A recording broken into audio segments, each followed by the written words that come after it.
Overgrown landscaping, homes in need of repair. Tonight, a group of residents in Newark pushing a plan to hold rental property owners accountable for the places they say are bringing down the neighborhood.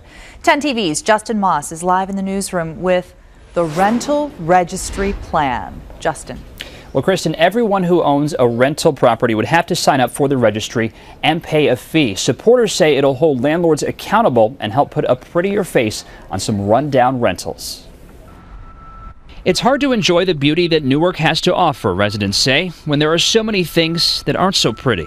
Shouldn't be like that. David Green is with a group that's pushing new rules for rental properties.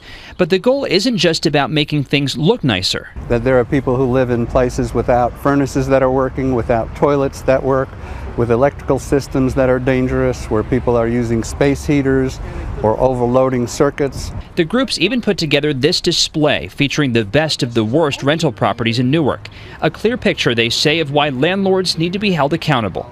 They want the city to have a rental registry to help keep better track of property owners. The landlords would also have to pay a fee, $20 a year for each apartment they own. Do we tax and do we license meat that we eat? Of course we do, for safety and health of the population.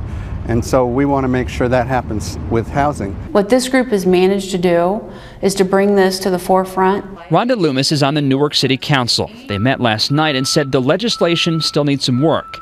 Loomis admits the city needs to do a better job of enforcing its housing code, but does not think a rental registry is the answer. How do you enforce that? How do you know who has and who hasn't? Who takes the time to go out and chase down the ones that didn't?